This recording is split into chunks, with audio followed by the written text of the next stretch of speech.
Varicose veins కి సరైన చికిత్స కోసం సంప్రదించండి ఎవిస్ హాస్పిటల్. అమ్మ నమస్తే. నమస్తే అమ్మా. అమ్మ బద్ధకం ప్రతిదీ పోస్ట్ పోన్ చేయటమే. ఇప్పుడు చదువుకోవాలి, కొంతసేపు ఆగి చదువుకుందాం, ఇప్పుడు తినాలి, ఆఖరికి తినే విషయం కూడా ఇంకొక 1 అవర్ ఆగి తిందాంలే, లేదా 1 గంట పోయినాక ఇంకొక 2 అవర్స్ అయినా, అట్లా ఏదో ఒక ఆలోచన.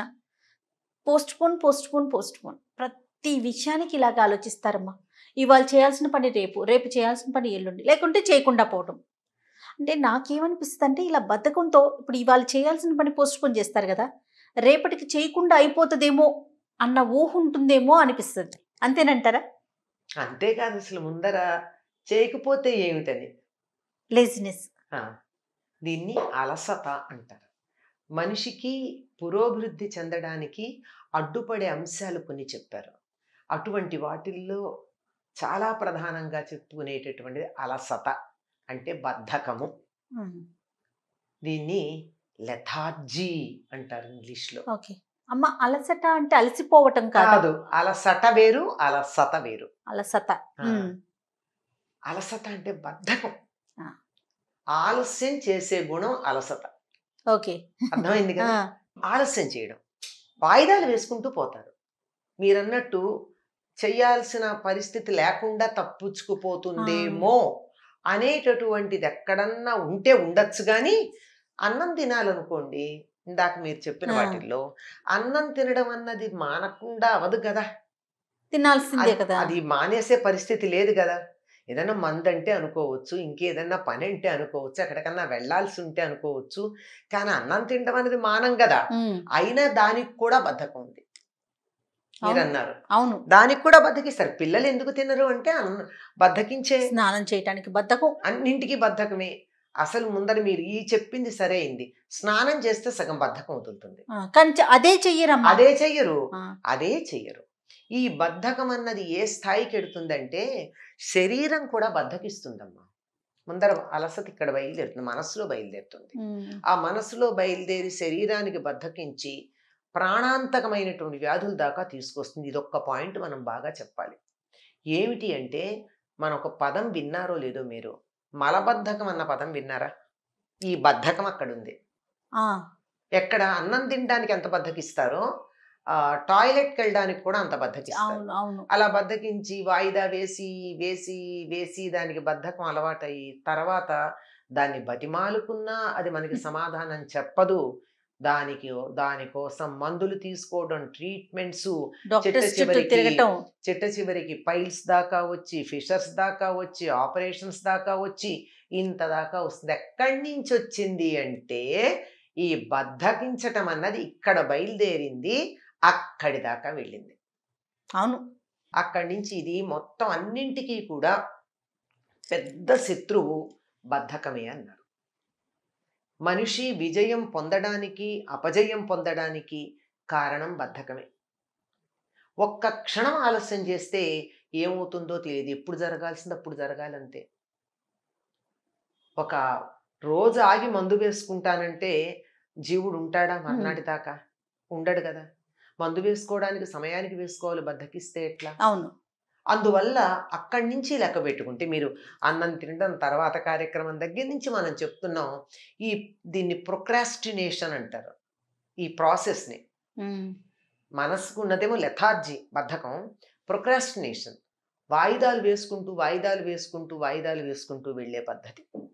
అంటే బాగా లాగుతూ ఈడ్చుకుంటూ పెడతారు పని. మీరు అన్నట్టు ఇవాళ చేయాల్సింది ఇవాళ చేయకుండా రేపు చేద్దాంలే అని అనుకోవడం. రేపటికి ఏమవుతుందమ్మా? ఇవాల్టి పని రేపటి పని కలిసి పేరుకుపోతుంది. అలా ఒకటి ఒకటి ఒకటి ఒకటి ఒకటి పేరుకుపోయి కొండంతయి మనం ఏమీ చేయలేని పరిస్థితి, వదిలేస్తాం, పూర్తిగా వదిలేయడం అవుతుంది. నువ్వు ఏ విషయంలో అయితే నువ్వు బద్ధకం వహించావో ఆ విషయాన్ని వదులుకోవడానికి సిద్ధపడ్డావు అని అర్థం. అంతే. పేరుకుపోయి కొండంత అయింది, ఇంకేం చేస్తాం? కొండని కదిలించలేం కదా. అవును. అందువల్ల ఇంకా లాభం లేదు, ఇది నా వల్ల కాదు అని వదిలేయడం. ఇది మనస్సులో ముందర బయలుదేరుతుంది. నిజానికి శారీరకమైన అలసత్త కన్నా మానసికమైన బద్ధకం చాలా ప్రమాదకారి. అక్కడి నుంచి మొదలవుతుంది. కొంతమందికి ఆలోచించడానికి బద్ధకం. ఇప్పుడు ఏదైనా సమస్య వచ్చిందనుకోండి, ఎవరో ఒకళ్ళకి చెప్పేసి రిలాక్స్ అయిపోతారు. అంతేకాదు, సమస్య పూర్తిగా చెప్పరు. మొదలు చెప్పి నీకు తెలుసు కదా మిగిలిందంతా ఇట్లాగా ఎలా జరుగుతుందో అదంతా అట్లా చూసుకో అంతే. నువ్వు ఆలోచించమా, నీకు బుర్ర లేదా? సమస్య నీదే కదా. సమస్య నీది కదా. ఇట్లాంటి వాళ్ళకి ఇంట్రెస్టెడ్ టాపిక్ ఏదో ఉంటుంది, అక్కడ బద్ధకం ఉండదు. మళ్ళీ అక్కడ బానే ఉంటుంది. ఇప్పుడు తిండి మీద వ్యామోహం ఉందనుకో ఇదే వ్యక్తికి, దాని గురించి చాలా దూరం, ఎంత దూరం అయినా వెళ్ళి వస్తాడు. బాగా వంట బాగా చేయాలి, రుచిగా తినే ఇష్టం ఉందనుకో, ఇవాళ పర్వాలేదండి జీలకర్ర లేదు అయినా సరే ఏదో చేసేస్తాను వంట అంటే, వెయిట్ చేయి అని చెప్పి వెళ్ళి జీలకర్ర పట్టుకొస్తాడు వంటకి, రుచి తక్కువైపోతుందని. అక్కడ బద్ధకం ఉండదు. అంటే అది అక్కడ తిండి మీద ఇష్టం ఉన్నవాడైతే. అదిగాక మరో దాని మీద ఇష్టం ఉన్నవాడు అనుకోండి, సినిమాలు చూడడం అనుకోండి, దానికోసం వాడు ఎక్కడ లేని శ్రద్ధ ఓపిక వచ్చేస్తుంది. వేరే పనికి వచ్చేటప్పటికి బద్ధకం వచ్చేస్తుంది. బద్ధకం దేని వల్ల వస్తుందంటే ఆ వస్తువు మీద, ఆ విషయం మీద శ్రద్ధ లేకపోవడం వల్ల, దాని గురించి లెక్క లేకపోవడం వల్ల, దాని గురించి పర్వాలేదులే అని టేక్ ఇట్ ఈజీ అంటూ ఉంటామే. టేక్ ఇట్ ఈజీ కూడా కాదు, ఈ కాలం పిల్లలు వాడుతున్న పదం ఏంటంటే లైట్ తీసుకో, లైట్ తీసుకో అంటారు. లైట్ తీసుకోవడం వల్ల వస్తుంది. నేనంటాను లైట్ తీసుకోమనే చెప్తాను నేను. లైట్ అంటే తేలిక కాదు, వెలుగు. ఆ లైట్ తీసుకోనన్నా, ఎందుకు? లైటే తీసుకో, కానీ వెలుగు తీసుకో, దాంట్లో పాజిటివ్ సైడ్ తీసుకో. నువ్వు వెలుగు, 10 మందిని వెలిగించు, అది బాగుంటుంది. కానీ లైట్ తీసుకో అని దాన్ని తేలిగ్గా చులకనగా పక్కన పారేస్తే నువ్వు బరువెక్కిపోతావు, లేవలేనంత బరువు అవుతావు. మీరు అన్నట్లు ఇందాక కొంతమందికి కొన్ని విషయాలు ఉంటాయి కదా, కొంతమందికి అన్ని విషయాలు బద్ధకమేనమ్మా. తినడం కూర్చోవడం తప్ప రెండో పని చేయలేకపోతే. తినడం అయితే అదే అంటున్నాను, అక్కడ తినడం మీద ఉంది వాళ్ళకి. ఏ విషయంలోనూ జీవితం మీద ఒక అవగాహన లేకపోవడం కాదు, లక్ష్యం లేదు, ఒక లక్ష్య శుద్ధి లేదు, ఇది సాధించాలని లేదు. దీనికి కారణం ఎక్కువగా, అంటే 100% అని చెప్పను, ఎక్కువగా అంటున్నాను, ఎక్కువగా ఏమిటంటే అన్నీ అందుబాటులో ఉండడం. నీ అంతట నువ్వు లేచి వెళ్ళి చేసుకోవడం అన్నది అలవాటు చేసుకోవాలి. ఆరోగ్యం కోసం నాకు తెలిసిన ఒక ఫ్యామిలీలో ఒక అత్తగారు, పొద్దున పెద్దదే వయస్సు, చాలా పెద్దదే, బాగా దిట్టంగానే ఉంటారు. రోజు ఆరోగ్య దృష్ట్యా గంట పైన వాకింగ్ చేసి వస్తారు. ఇంటికి వచ్చేటప్పటికి కోడలు రోజుకి ఒక రకమైన జ్యూస్ తయారు చేయాలి.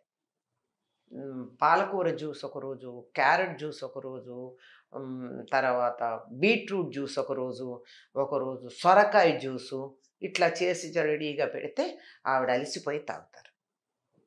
ఇంకేమిటి, ఆ వాకింగ్ చేసి వచ్చి నేను ఇవాళ ఉపవాసం, నాకు ఏదో ఫలాంది, ఉపవాసానికి కోరికలు ఎక్కువ, ఫలాంది అంటే అన్నం తినరు కదా, ఫలాంది చేయమని చెప్తారు. నేను ఒకసారి ఊరికే మాట వరుసకి అక్కడికి వెళ్ళినప్పుడు, ఇలా చేస్తాం అలా చేస్తామంటే, ఉపవాసానికి ఇలా చేసుకునే తనే చేసుకుంటే గానీ ఫలితం రాదండి అని చెప్పాను నేను. చెప్పారమ్మా? చెప్పాను. అంటే మాట వరుసకి ఏదో అదే మీరే చేసుకోవాలండి, కోడలు చేసి పెడితే ఆ పుణ్యం కోడలికి వెళ్ళిపోతుంది, మీరు ఉపవాసం ఉన్న పుణ్యం అంతా కోడలికి వెళ్ళిపోతుంది, మీరే చేసుకోండి, అప్పుడు పూర్తి పుణ్యం మీకు వస్తుంది అని. ఇక మీరు చెప్పారు కదా. అంటే 2 రకాలు ఉంటాయి కదా, నేను చెప్పా గనక శత్రుత్వం వహించే వాళ్ళు కొంతమంది ఉండొచ్చు, కానీ మార్పు అయితే వచ్చింది. అది అట్లా ఉంటాయన్నమాట. ఇలాంటివి, ఈ బద్ధకాలు నీకు వాకింగ్ చేయడానికి ఆరోగ్యం కావాలి గనక వాకింగ్ చేయడానికి నీకు ఓపిక ఉంది, కానీ నీ జ్యూస్ నువ్వు తయారు చేసుకోలేవా? ఏదో పాలకూర కట్ట పాపం తెచ్చి పెట్టేవాళ్ళు ఉంటారు కదా ఇంట్లో, ఆ తెచ్చిన దాన్ని ఒకసారి కడుక్కోవడం, మిక్సీలో వేసుకోవడం, గిర్రును తిప్పుకుని తాగేయడం అయిపోయింది. మిక్సీ నువ్వు నూరుకోనక్కర్లేదుగా, పూర్వంలాగా రుబ్బనక్కర్లేదు కదా, అవకాశం లేదు కదా, అవసరం లేదు. కనీసం మిక్సీ వదిలే, కోడలు కడుగుతుంది జారు, మిక్సీలో వేసుకోవచ్చు కదా. వచ్చేటప్పటికి రెడీగా పెట్టాలి, జ్యూస్ చెయ్యాలి, నిమ్మకాయ పిండాలి, ఉప్పు వేయకూడదు, ఇంకా చాలా ఉన్నాయి. ఇవన్నీ చేసుకుంటే అసలు ఇలాంటివన్నీ తనే చేసుకోవడం మొదలు పెడితే వాకింగ్ ఎందుకు? అంచేత మీరు అన్నట్టు సెలెక్టివ్ బద్ధకం అన్న దానికి ఉదాహరణ చెప్పాను. కొంతమందికి చదవడం బద్ధకం, కొంతమందికి రాయడం బద్ధకం. ఈ చదవడం బద్ధకం వాళ్ళు ఏం చేస్తారు, కంబైన్డ్ స్టడీస్కి వెళ్ళి ఫ్రెండ్స్ చేత చదివించుకుని వాళ్ళు వింటారు. రాయడం బద్ధకం వాళ్ళు చదువుతారు, కానీ వీళ్ళ ప్రాబ్లం ఎక్కడ వస్తుంది, పరీక్షల్లో రాసేటప్పుడు కాస్త రాసేటప్పుడు విసుగు వచ్చేస్తుంది. అలవాటు ఉండదుగా, రాయలేకపోతూ ఉంటారు. బాగా చెయ్యి నొప్పి, వీళ్ళు నొప్పి, ఎంతసేపు రాయాలి అని. ఇలా అన్ని రకాలుగా ఉండే బద్ధకాన్ని వదిలించుకోవాలమ్మా. ఈ వదిలించుకోవడానికి ఏం కావాలి అంటే వీణ్ణే ఏమన్నారో తెలుసా, భండాసురుడు అన్నారు. ఈ భండాసురుణ్ణి చంపింది ఎవరంటే లలిత పరాభట్టారిక. చైతన్య స్తవక మంజరి అని ఆవిడ్ని గురించి శంకర్లు చాలా గొప్పగా కీర్తించారు. చైతన్యము అనేటటువంటి పూల గుత్తి నుంచి జారుతున్నటువంటి తేనె లాంటిది అని. అంటే బద్ధకం ఎట్లా పోవాలి, మళ్ళీ అక్కడే సమస్య కూడా సమాధానం కదా. బద్ధకం పోవాలి అంటే చురుకుతనం తెచ్చుకోవాలి, అంతే, అంతకన్నా ఇంకో మార్గం లేదు. ఒక్క విషయంలో తెచ్చుకుంటే అన్నిట్లో వస్తుంది. ఏదో ఒక్క విషయంలో ప్రారంభించాలి. ప్రధానంగా ఉదయం లేవడం, స్నానం చేయడం, ముందర స్నానం చేయడం. అసలు పొద్దున్నే స్నానం చేసే వాళ్ళకి చాలా వరకు బద్ధకం తగ్గుతుంది. కావాలంటే నేను పనంతా చేశాక చేస్తాను అంటారు అనుకోండి చాలామంది, ఇంకోసారి చేయ నష్టమేంటి, నీళ్లు తోడుకోవాలా, కింద కట్టెలు పెట్టి నీళ్లు కాచుకోవాలా, కాగులో ఆ సమస్యలు ఏం లేవు కదా. అవును. పైగా ఈ రోజుల్లో పెద్ద బట్టలు, ఇన్ని రకాల బట్టలు వేసుకోవాలా, ఏదో ఒక తొడుగు ఉంటుంది పైనుంచి కింద దాకా, ఆ తొడుక్కుని పనులన్నీ స్నానం చేయండి, ఆ తొడుక్కుని పనులన్నీ చేసుకోండి, మళ్ళీ హాయిగా ఒక చెంబుడు నీళ్లు పోసుకుని మళ్ళీ మీరు అందంగా తయారయ్యే బట్టలు వేసుకోండి, అయిపోయింది. బద్ధకం వదలడానికి వీలైతే చన్నీళ్ళ స్నానం, చన్నీళ్ళు చేయలేకపోతే మరీ వేడి నీళ్ళు కాదు, గోరువెచ్చని నీళ్ళతోనూ స్నానం చేస్తే సగం బద్ధకం అవుతుంది, శారీరక బద్ధకం అవుతుంది. ఇక మానసిక బద్ధకం అంటారా, అది కొద్దిగా కుస్తీ పట్టాల్సింది. మరి పిల్లల విషయంలో ఎట్లా అమ్మా, పిల్లలకి చిన్నప్పటి నుంచే బద్ధకం లేకుండా ముందర పెద్దవాళ్ళు బద్ధకం వదులుకుంటే పిల్లలు సగం వదులుకుంటారమ్మా. మా అమ్మ పొద్దున్నే 5ంటికి లేస్తుంది, మా నాన్న 4:30కే లేస్తాడు అనే అభిప్రాయం ఉంటే పిల్లలు కనీసం 6ంటికి లేస్తారు. నువ్వు చదువుకో, బద్ధకించకూడదు అని నేను 7ంటి దాకా పడుకుంటే పిల్లలకి ఏం ఆదర్శం చూపిస్తున్నట్టు? అమ్మా నాన్న బొంగరాల్లాగా తిరుగుతూ ఉంటే పిల్లలు పడుకోరు, వీళ్ళు లేవాలి. పిల్లలు చదువుకోవాలంటే వీళ్ళు కూడా చేతిలో పుస్తకం పుచ్చుకుని కూర్చుంటే చచ్చినట్టు వాళ్ళు చదువుతారు, ఏదో ఒకటి. సో ముందు అమ్మా నాన్న బద్ధకాన్ని తగ్గించుకుంటే ఆటోమేటిక్ గా పిల్లలకు కూడా చాలా వరకు తగ్గుతాయి. అంటే సహజంగా కొంత ఉంటుంది, నేను చెప్పేది చాలా వరకు తగ్గుతాయి అంటున్నాను. అలాగేనమ్మా. నమస్తే.